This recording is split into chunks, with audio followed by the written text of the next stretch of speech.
Hello दोस्तों, आज की इस वीडियो में आपको ऐसी चीजें बनते हुए दिखाएंगे जिन्हें देखना आपके लिए बहुत ही ज्यादा जरूरी है। आखिर ये सारी चीजें कैसे बनती हैं? दोस्तों, आज की इस वीडियो से ज्ञान तो बढ़ेगा ही और साथ ही साथ आपका मनोरंजन भी खूब होगा। इस वीडियो को पूरा जरूर देखिएगा।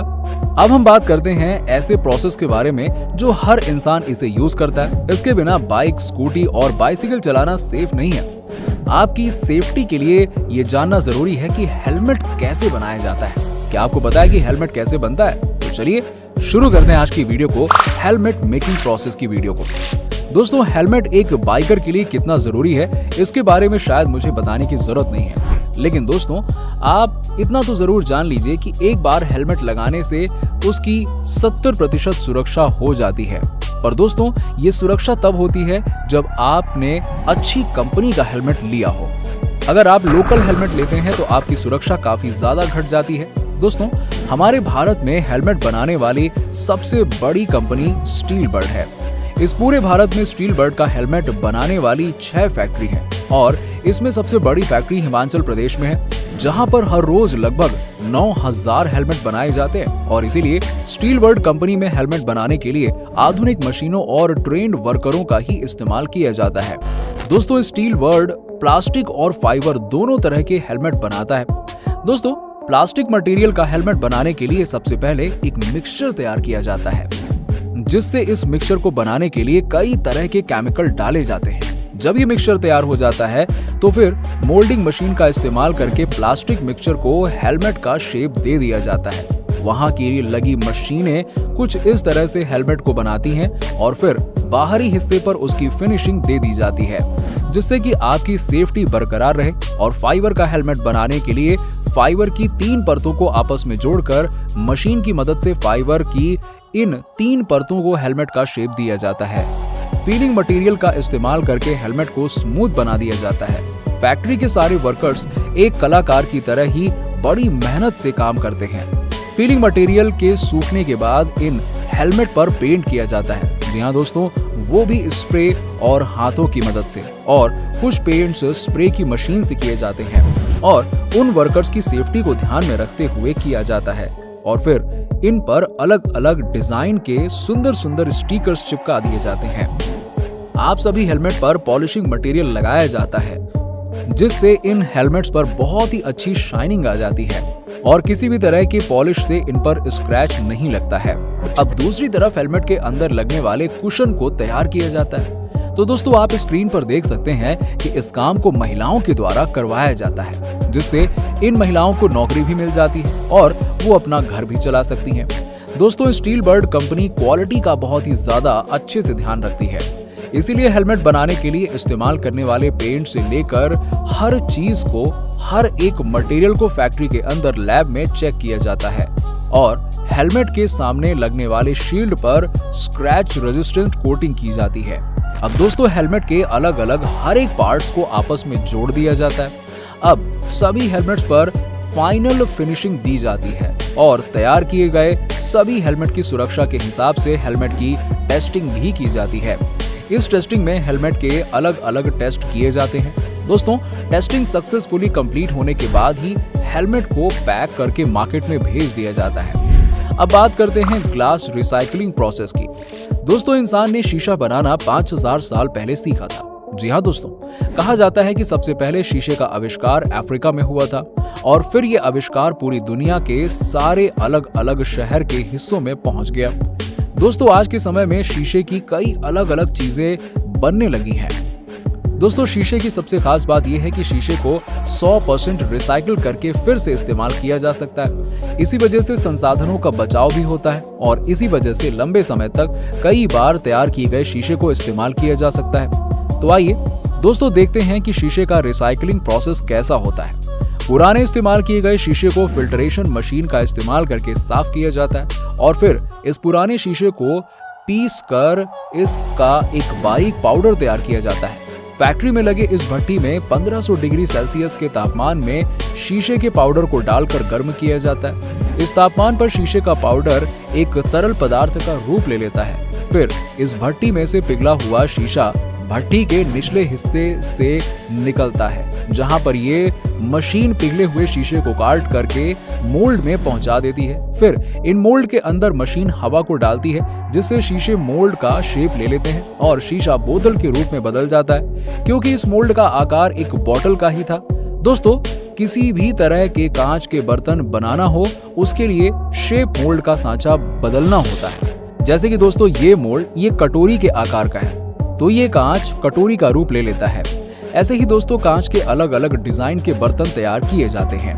दोस्तों, मोल्ड के अंदर कांच को शेप देने के बाद फिर तैयार किए गए कांच के बर्तन को एक अलग आग की भट्टी में कांच के बर्तन को तपाया जाता है। इससे कांच का बर्तन मजबूती और शेप, रंग आदि प्रदान कर लेता है। पर अब इनके गर्म होने के बाद इन्हें ठंडा किया जाता है, तब तैयार की गई बोतल की मजबूती और इनकी शेप को फैक्ट्री में लगे सेंसर और वहां के लगे वर्कर्स चेक करते हैं।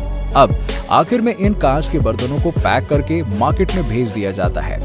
अब हम बात करते हैं mobile tempered glass making process की। दोस्तों, मोबाइल की सुरक्षा के लिए अक्सर लोग टेम्पर्ड ग्लास लगवाते हैं, लेकिन क्या आपको पता है कि ये ग्लास कैसे बनाए जाते हैं, जो आपके मोबाइल की स्क्रीन को टूटने और स्क्रैच से बचाता है?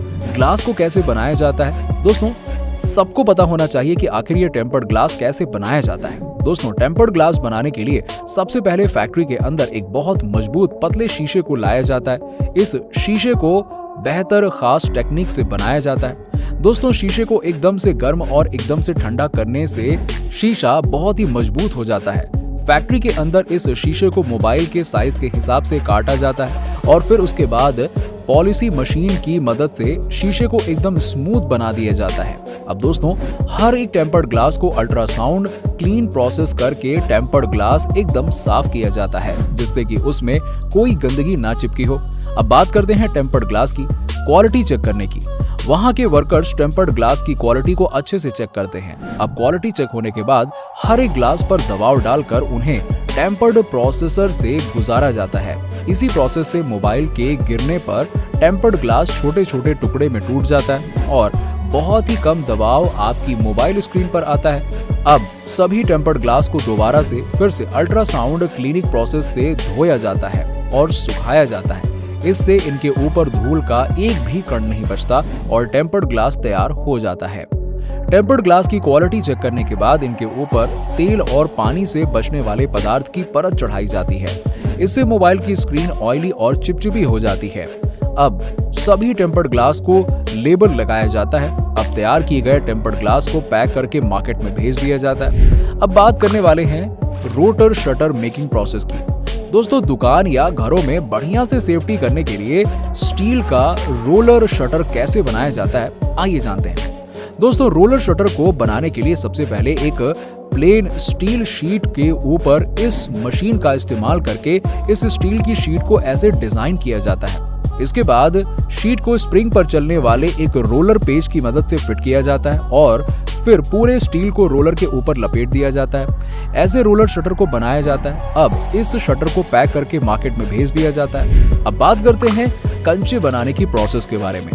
पहली बार जर्मनी में एक मार्बल की फैक्ट्री खुलने लगी, जहां पर पत्थर का यूज करके कंचे और चिकने पॉलिश मार्बल तैयार किए जाने लगे थे।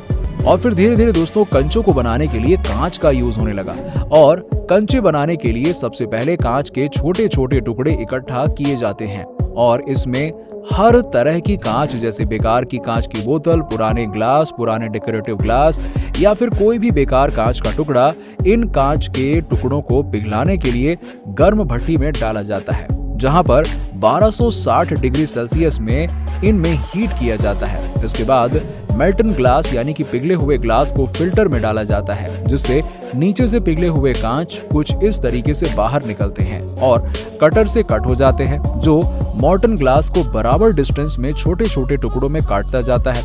ये कटे हुए टुकड़े ही तय करते हैं कि कांचों का आकार क्या होता है। कटने के बाद मॉर्टन ग्लास मशीन पर आगे बढ़ते हुए ये ग्लास के टुकड़े गोल मतलब कंचे जैसे स्फेरिकल शेप में आने लगते हैं और बाहर निकलने तक ये पूरी तरह गोल हो जाते हैं। इस बैरल से गुजरकर इन गोल कांचों को ठंडा होने दिया जाता है। इस प्रोसेस में 18 से 24 घंटे का समय लगता है। ठंडे हो जाने के बाद इन कंचों की जांच की जाती है और खराब और टूटे कंचों को छांट कर अलग कर दिया जाता है।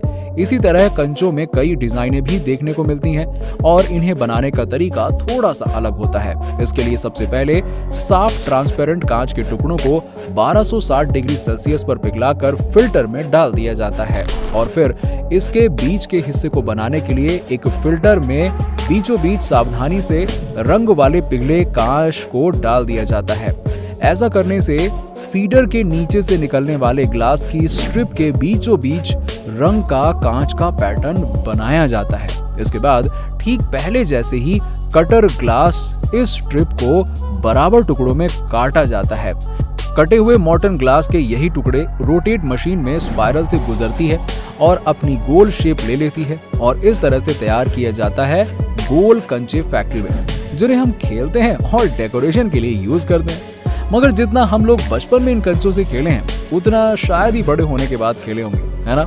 आज भी आप किसी भी गली या मोहल्ले या अपने आसपास के लोगों के घरों में ये कंचे खेलते हुए लड़कों को पा ही जाओगे। आज भी बच्चे ये कंचों से खेलते हैं और गांव में तो इसके बिना खेल ही नहीं होता है। वहां के लोग कहते हैं कि कंचा बिना खेले यहाँ का बच्चा बड़ा कैसे होगा।